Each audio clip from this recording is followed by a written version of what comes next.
I'm Sue Benson. Ginny Stafford and I, along with other P.E.O. members, are at the Ames Cemetery. Ginny is going to lead a tour of the grave sites of 7 of the 9 charter members of the first Ames P.E.O. chapter. This chapter was organized August 3rd, 1891, about 22 years after the P.E.O. Sisterhood was founded in Mount Pleasant, Iowa. These 9 charter members were looking for and found in P.E.O. an organization that supported a bond of community, intellectual pursuit, and civic responsibility. Ginny, I'm eager to begin. Well, we could have the ladies come a bit forward. And Laura West Smith was the first P.E.O. and really the founder of the Ames group. She was a very vibrant young woman and was very active as well. She actually was in King's Daughters group. She taught the Baptist Sunday School. She was very, very busy in Eastern Star and is the name of Laura chapter here in Ames. She was married to M.K. Smith, and he had to be one of the most fun of the young people who had come to Ames. I think you have to know the background of Ames, perhaps. This entire town was laid out not till 1865, and by the railroad, who had gained the ground, was able to lay out the city. And the Wests must have come shortly thereafter because they built a hotel, and of course it was right by the railroad station. Laura was the youngest of 6 daughters. She had a brother named Flavius, or Flavius, we don't know for sure. He was called Flav, I think I understand that part. And they were a vibrant part of this community. She also, unfortunately, did not live very long. After 91, and she was not the president of the chapter, her best friend Sarah was across the way and was president of chapter AY at that point. But she was very active. She also had 2 children, and 2 years later, Laura died after a very sad operation, which was said to have been successfully done by Dr. Fairchild, as well as his assistant, and in the early afternoon, and by midnight, she had died of unforeseen complications, and we don't know what that was. But Laura then left a boy 5 and a girl 2. You'll notice there's a stone here for Marcellus K. Smith, husband of Laura, and he lived much longer. There also, we know that the son is buried here. He died in 1927. And some years later, and I'm not sure how much later, he married again, and Rose Rummel was a second wife. They had a lively time. They were in the business of selling clothes, all kinds of things with Bigelow and Smith. And at some point he had Smith Hall. And Smith Hall was the home of the first dance club in Ames, which was called the Millionaires Club. And they did the schottische and several other dances that were very popular. And you will notice often in an obituary, if you follow the next few years, that someone will say they were a member of the Millionaires Club. Sarah Bigelow was the wife of D.A. Bigelow, and of course was the partner of M.K. Smith, where you just visited Laura. You will notice that there are markers in the cemetery for organizations sometimes, and often for the Civil War. I've yet to find one from the south side of the war here, but again, there was no Ames during the war, and the railroad is the reason people came out here. The Bigelows were early people, and Mr. Bigelow died about the time P.E.O. was formed in 1891. He's buried there, and Mrs. Bigelow is on the other side. Sarah was a wonderful person, clearly an older member of P.E.O., and she knew many of the members in Des Moines and seemed to know the ones in Mount Pleasant as well. Had quite a nice social life, I think. No, we need to leave a flower for Sarah. She was not actually number 2 on the list when we talk about these 9 people. I think because there were 2 ladies from Des Moines who were organizing, and it took 3 days, and all of that happened over in the Wilson house. I have no idea what Mr. Wilson did for 3 days. But then eventually they were ready, and they were in fact installed. So we'll go down this way and visit Mrs. Sheldon. We're now at the Sheldon gravesite. Harley Sheldon and Frances. Frances Judd Sheldon was also one of the charter members, and apparently a very gracious person. She was known for her beautiful flowers and her wonderful food. And I think, living with Harley, who must have been a leader downtown. He was a banker. It's the only person I have run into in any historical things where he's always labeled as a Democrat. He absolutely loved the Dinky, which was the railroad that combined the college and Ames in 1890, just before P.E.O. was formed. And that really was a brainchild of President Beardshear out of the Iowa Agricultural College. But Harley was his mayor friend and perennial mayor, as it were. He was 18 times mayor of Ames, and he was not above leaving the bank where he worked and excusing whoever was running the Dinky and steering it out to Iowa Agricultural College. And he was a bit of a character in that sense, but he did so much that was good for the city of Ames, and clearly was a part of the group that cared about what happened to the city. You will notice he never corrected a spelling error in Frances's gravestone. Their name is spelled S-H-E-L-D-O-N. Frances is going to be here forever under D-E-N. There were no children in this family, by the way. But the interesting thing about the Sheldons were that they and the Munns wanted a hotel in this city very, very much, and they literally financed that. And it became the gathering place, not just of people out to dinner from Ames, but anything important that happened out of the college happened there, because there was no memorial union. It was a relatively small college at that point.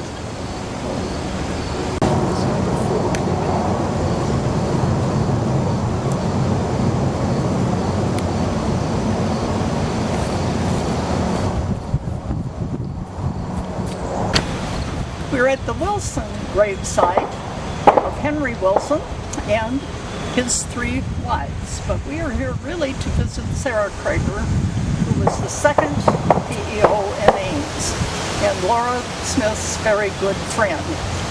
She was a student at Iowa Normal School, which is in Cedar Falls, became a teacher. Don't know how she got to Ames, and by the time this happened, Henry Wilson had lost a wife. She is buried back in this far side of the gravesite. And Sarah and Henry were married. And he really came here to start a newspaper, the Intelligencer. And very interesting, right after they were married, the masthead changed on that newspaper, and it says Henry and S.K. Wilson. And that's for Sarah Krager Wilson, who is our second member. I think, and I would want to get it exactly as she wrote it. She did some wonderful things about Laura, and of course that death was not expected at all. I'm not sure I brought that along. Too bad if I didn't. What she was saying was, it will come as a thunderbolt to all of you that Laura West Smith died this morning. And she speaks again about the operation at noon, the fact that she died at midnight.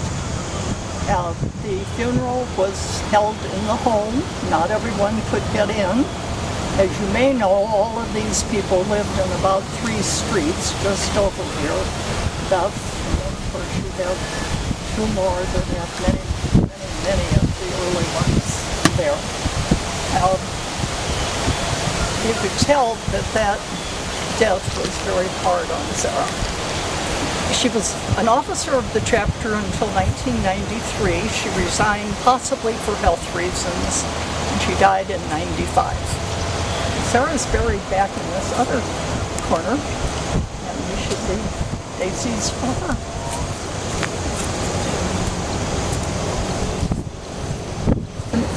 Sarah E. Krager, born 1861, died 1895. Whew.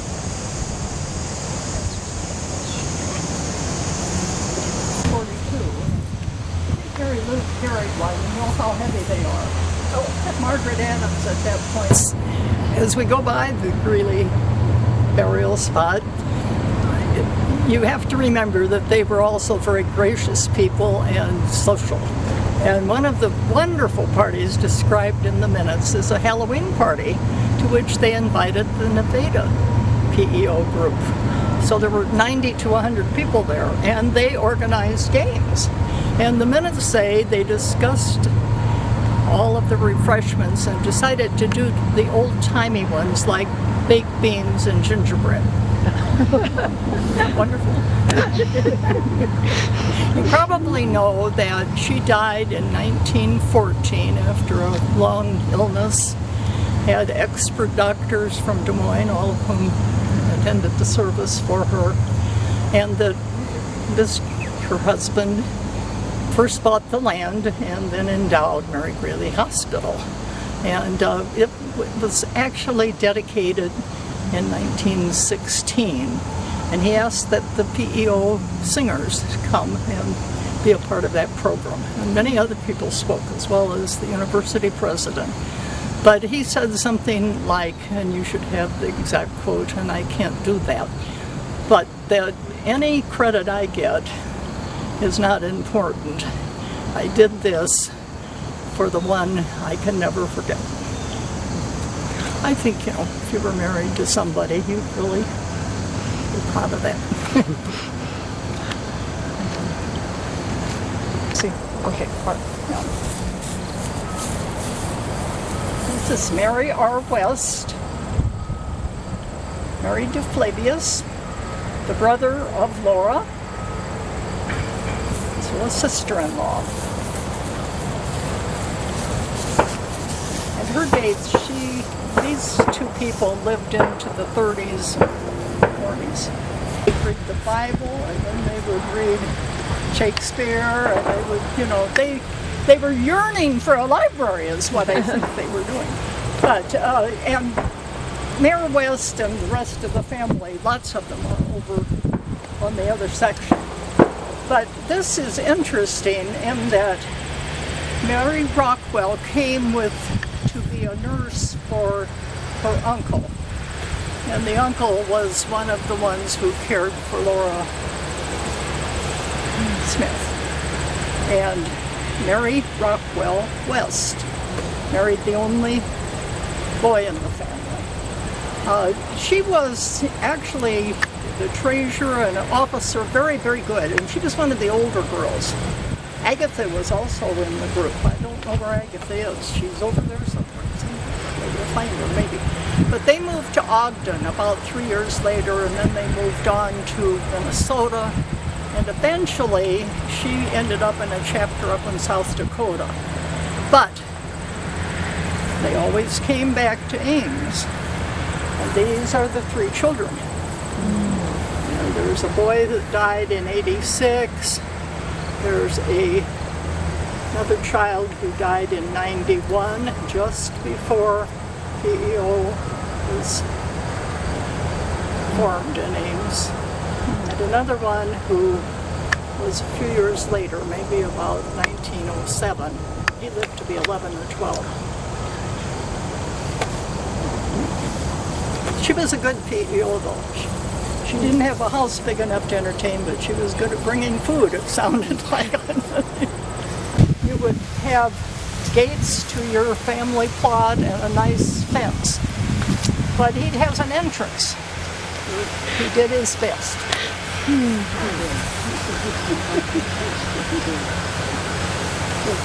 Captain Hamilton is almost as interesting as our founders who are buried here, in that he was the oldest Civil War veteran when he was 100 years old. And at that point, he had married the second wife, who is one of our founders. That is Alma Crozier Beck Hamilton. Mrs. Major Beck and Mrs. Captain Hamilton. And very interesting to me that when she came back, she too was buried here, but she lived on till, boy, I knew her, late 40s. A very interesting woman. But Captain Hamilton not only had a store, he also was the clerk of the court over in Nevada. He had one daughter, and she also, you have to realize that Alma Beck was a member of P.E.O. when she was Mrs. Beck. A few years after that, her husband, who had lost an arm in the Civil War, and she returned to Vermont. And there's a period in there where I know nothing about them, except I assume he died. And she returned to Ames. And one way or another, she and Captain Hamilton became married. And she was an entertainer. Oh my, she had lovely parties. There's a Valentine party that is just precious that they talk about, with 2 little girls in white dresses meeting you at the door and handing out candy. And they must have had a really good time, because the next month the minutes asked for money to replace 1 cup and 1 saucer and cup that were broken at that, and it was approved.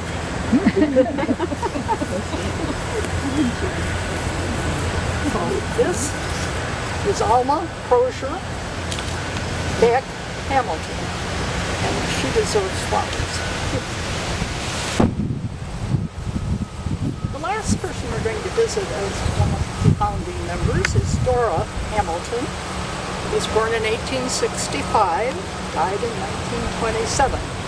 She worked for her father. She kept the books in his store. She also was his clerk of court in Nevada. She then transferred to a chapter in that city. Came back briefly to Ames, and then for reasons unknown, she went to Oklahoma. Had 2 sections. It was the Indian Territory and the State Territory. Just before the real state, Oklahoma State, there were 3 Iowans down there, and Dora was one of the people who organized Chapter 8. And eventually she did come back to Ames. It was very interesting. She had all of this P.E.O. history. And lots of good stories about their town and state.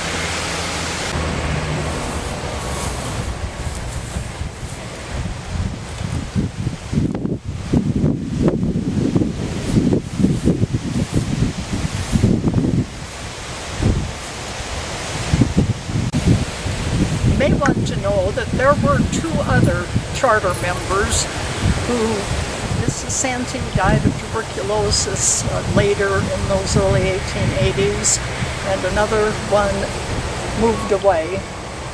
However, we paid 35 cents for a car ride to accompany her to her grave.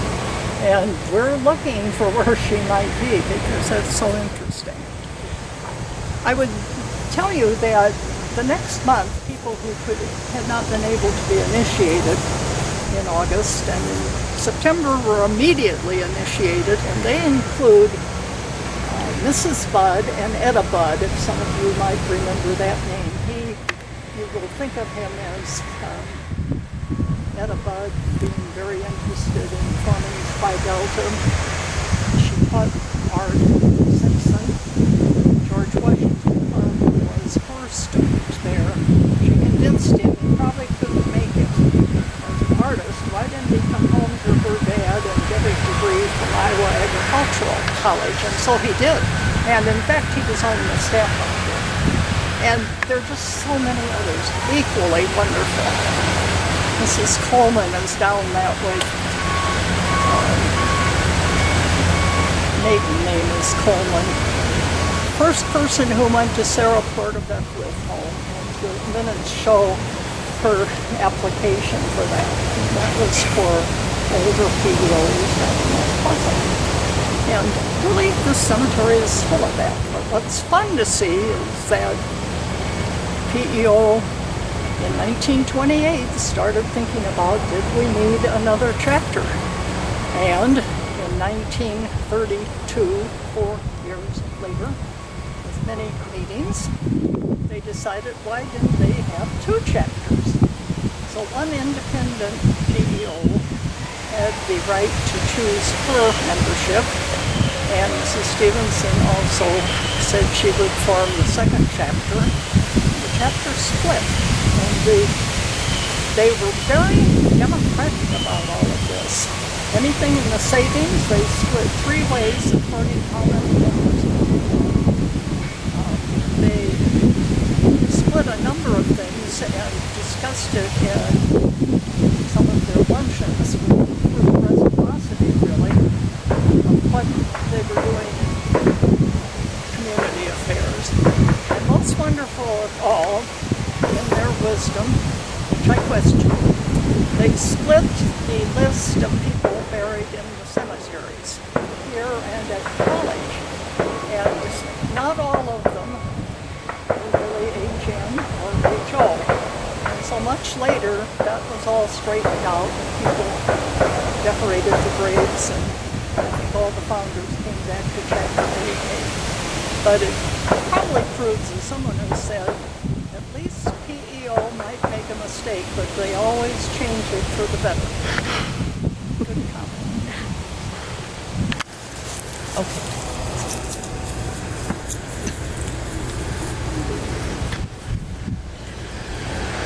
Ginny, this has been wonderful.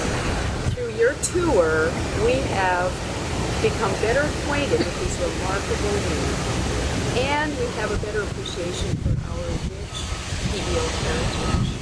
These women certainly had a bond of community and were dedicated toward the pursuit of intellectual curiosity and knowledge and civic responsibility. Ginny has led this annual cemetery tour since 1991, 22 years. And Ginny, we thank you for your generous gift of time and historical insights, and also for your dedication